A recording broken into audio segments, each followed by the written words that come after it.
Plano de leitura da Bíblia da Igreja Cristã Pagiel, estamos no dia 221. A leitura é em Tiago 4, 2 Reis 9 e Isaías capítulo 9.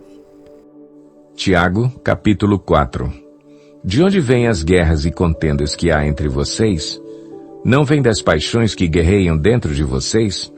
Vocês cobiçam coisas e não as têm. Matam e invejam, mas não conseguem obter o que desejam. Vocês vivem a lutar e a fazer guerras. Não têm porque não pedem. Quando pedem, não recebem, pois pedem por motivos errados para gastarem seus prazeres. Adúlteros, vocês não sabem que a amizade com o mundo é inimizade com Deus? Quem quer ser amigo do mundo faz-se inimigo de Deus. Ou vocês acham que é sem razão que a Escritura diz que o Espírito que Ele fez habitar em nós tem fortes ciúmes? Mas Ele nos concede graça maior.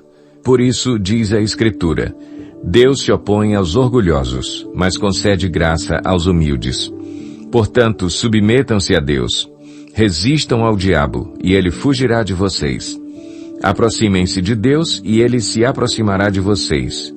Pecadores, limpem as mãos, e vocês que têm a mente dividida, purifiquem o coração. Entristeçam-se, lamentem-se e chorem. Troquem o riso por lamento e a alegria por tristeza.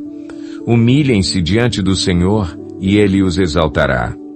Irmãos, não falem mal uns dos outros.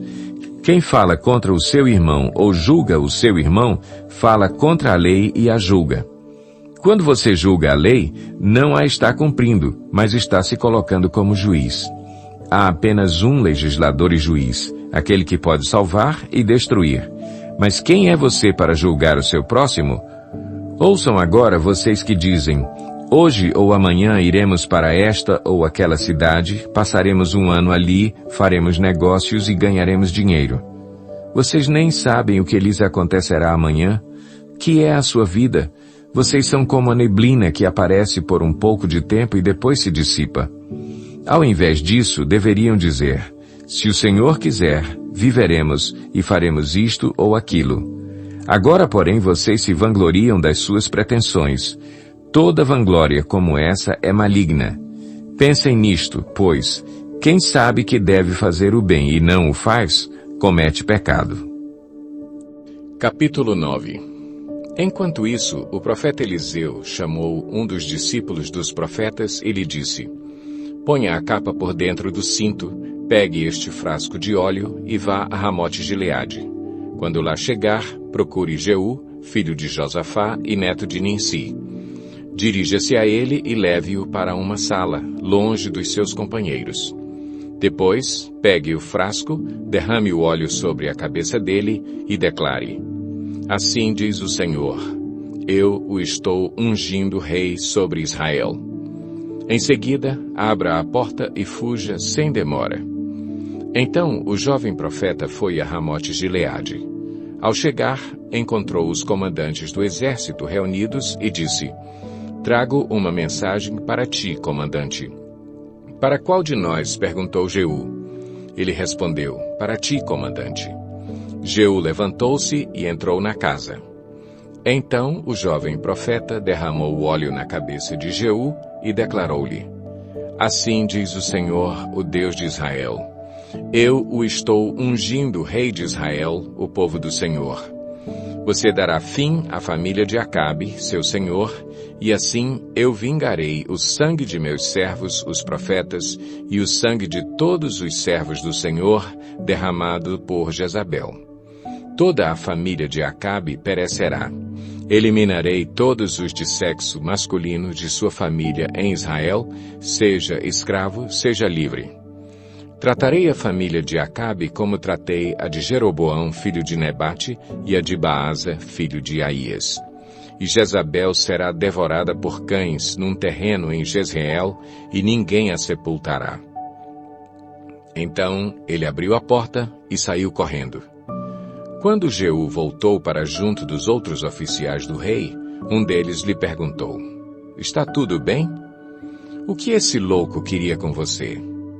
Jeú respondeu: vocês conhecem essa gente e sabem as coisas que eles dizem. Mas insistiram: não nos engane, conte-nos o que ele disse. Então Jeú contou. Ele me disse o seguinte: assim diz o Senhor, eu o estou ungindo rei sobre Israel. Imediatamente, eles pegaram os seus mantos e os estenderam sobre os degraus diante dele. Em seguida tocaram a trombeta e gritaram: Jeú é rei! Então Jeú, filho de Josafá e neto de Ninsi, começou uma conspiração contra o rei Jorão, na época em que este defendeu, com todo o Israel, Ramote-Gileade contra Azael, rei da Síria. O rei Jorão tinha voltado a Jezreel para recuperar-se dos ferimentos sofridos na batalha contra Azael, rei da Síria. Jeú propôs: se vocês me apoiam, não deixem ninguém sair escondido da cidade para nos denunciar em Jezreel. Então ele subiu em seu carro e foi para Jezreel, porque Jorão estava lá se recuperando e Acasias, rei de Judá, tinha ido visitá-lo. Quando a sentinela que estava na torre de vigia de Jezreel percebeu a tropa de Jeú se aproximando, gritou: estou vendo uma tropa! Jorão ordenou: envie um cavaleiro ao encontro deles para perguntar se eles vêm em paz. O cavaleiro foi ao encontro de Jeú e disse: o rei pergunta, vocês vêm em paz? Jeú respondeu: não me venha falar em paz, saia da minha frente. A sentinela relatou: o mensageiro chegou a eles, mas não está voltando. Então o rei enviou um segundo cavaleiro. Quando chegou a eles, disse: o rei pergunta, vocês vêm em paz? Jeú respondeu: não me venha falar em paz, saia da minha frente. A sentinela relatou: ele chegou a eles, mas também não está voltando. E acrescentou: o jeito do chefe da tropa guiar o carro é como o de Jeú, neto de Ninsi, dirige como louco. Jorão ordenou que preparassem seu carro de guerra. Assim que ficou pronto, Jorão, rei de Israel, e Acasias, rei de Judá, saíram, cada um em seu carro, ao encontro de Jeú. Eles o encontraram na propriedade que havia pertencido a Nabote, de Jezreel. Quando Jorão viu Jeú, perguntou: você vem em paz, Jeú? Jeú respondeu: como pode haver paz, enquanto continuam toda a idolatria e as feitiçarias de sua mãe Jezabel? Jorão deu meia volta e fugiu, gritando para Acasias: traição, Acasias! Então Jeú disparou seu arco com toda a força e atingiu Jorão nas costas. A flecha atravessou-lhe o coração e ele caiu morto. Jeú disse a Bidkar, seu oficial: pegue o cadáver e jogue-o nesta propriedade que pertencia a Nabote de Jezreel. Lembre-se da advertência que o Senhor proferiu contra Acabe, pai dele, quando juntos acompanhávamos sua comitiva. Ele disse: ontem vi o sangue de Nabote e o sangue dos seus filhos, declara o Senhor, e com certeza farei você pagar por isso nesta mesma propriedade, declara o Senhor. Agora, então, pegue o cadáver e jogue-o nesta propriedade, conforme a palavra do Senhor. Vendo isso, Acasias, rei de Judá, fugiu na direção de Bet-Agã. Mas Jeú o perseguiu, gritando: matem-no também. Eles o atingiram em seu carro de guerra na subida para Gur, perto de Ibleã, mas ele conseguiu refugiar-se em Megido, onde morreu. Seus oficiais o levaram a Jerusalém e o sepultaram com seus antepassados em seu túmulo, na cidade de Davi. Acasias havia se tornado rei de Judá no 11º ano de Jorão, filho de Acabe. Em seguida, Jeú entrou em Jezreel. Ao saber disso, Jezabel pintou os olhos, arrumou o cabelo e ficou olhando de uma janela do palácio. Quando Jeú passou pelo portão, ela gritou: como vai, Zinri, assassino do seu senhor? Ele ergueu os olhos para a janela e gritou: quem de vocês está do meu lado? 2 ou 3 oficiais olharam para ele. Então Jeú ordenou: joguem essa mulher para baixo. Eles a jogaram e o sangue dela espirrou na parede e nos cavalos, e Jeú a atropelou. Jeú entrou, comeu, bebeu e ordenou: peguem aquela maldita e sepultem-na. Afinal, era filha de rei. Mas, quando foram sepultá-la, só encontraram o crânio, os pés e as mãos. Então voltaram e contaram isso a Jeú, que disse: Cumpriu-se a palavra do Senhor anunciada por meio do seu servo Elias, o tesbita. Num terreno em Jezreel, cães devorarão a carne de Jezabel.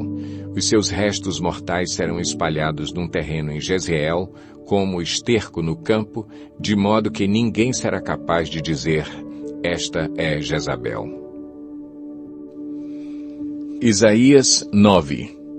Contudo, não haverá mais escuridão para os que estavam aflitos. No passado, ele humilhou a terra de Zebulon e de Naftali, mas no futuro honrará a Galileia dos gentios, o caminho do mar, junto ao Jordão. O povo que caminhava em trevas viu uma grande luz. Sobre os que viviam na terra da sombra da morte, raiou uma luz.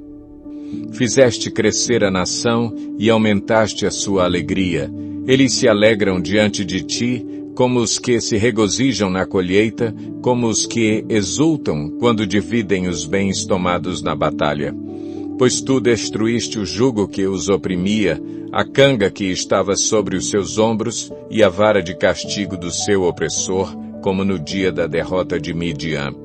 Pois toda bota de guerreiro usada em combate e toda veste revolvida em sangue serão queimadas como lenha no fogo. Porque um menino nos nasceu, um filho nos foi dado, e o governo está sobre os seus ombros, e ele será chamado Maravilhoso Conselheiro, Deus Poderoso, Pai Eterno, Príncipe da Paz. Ele estenderá o seu domínio, e haverá paz sem fim sobre o trono de Davi e sobre o seu reino, estabelecido e mantido com justiça e retidão, desde agora e para sempre. O zelo do Senhor dos Exércitos fará isso. O Senhor enviou uma mensagem contra Jacó e ela atingiu Israel. Todo o povo ficará sabendo, tanto Efraim como os habitantes de Samaria, que dizem com orgulho e arrogância de coração: Os tijolos caíram, mas nós reconstruiremos com pedras lavradas. As figueiras bravas foram derrubadas, mas nós as substituiremos por cedros. Mas o Senhor fortaleceu os adversários de Rezim para atacá-los e incitou contra eles os seus inimigos. Os arameus do leste e os filisteus do oeste devoraram Israel, escancarando a boca. Apesar disso tudo, a ira divina não se desviou, sua mão continua erguida. Mas o povo não voltou para aquele que o feriu, nem buscou o Senhor dos Exércitos. Por essa razão, o Senhor corta de Israel tanto a cabeça como a cauda, tanto a palma como o junco, num único dia. As autoridades e os homens de destaque são a cabeça. Os profetas que ensinam mentiras são a cauda. Aqueles que guiam este povo o desorientam e aqueles que são guiados deixam-se induzir ao erro. Por isso o Senhor não terá nos jovens motivo de alegria, nem terá piedade dos órfãos e das viúvas, pois todos são hipócritas e perversos, e todos falam loucuras. Apesar disso tudo, a ira dele não se desviou, sua mão continua erguida. Porque a impiedade queima como fogo, consome roseiras bravas e espinheiros, põe em chamas os matagais da floresta, fazendo nuvens de fumaça. Pela ira do Senhor dos Exércitos, a terra será ressecada e o povo será como lenha no fogo, ninguém poupará seu irmão. À direita devorarão, mas ainda estarão com fome. À esquerda comerão, mas não ficarão satisfeitos. Cada um comerá a carne do seu próprio irmão. Manassés contra Efraim, Efraim contra Manassés, e juntos eles se voltarão contra Judá. Apesar disso tudo, a ira divina não se desviou, sua mão continua erguida.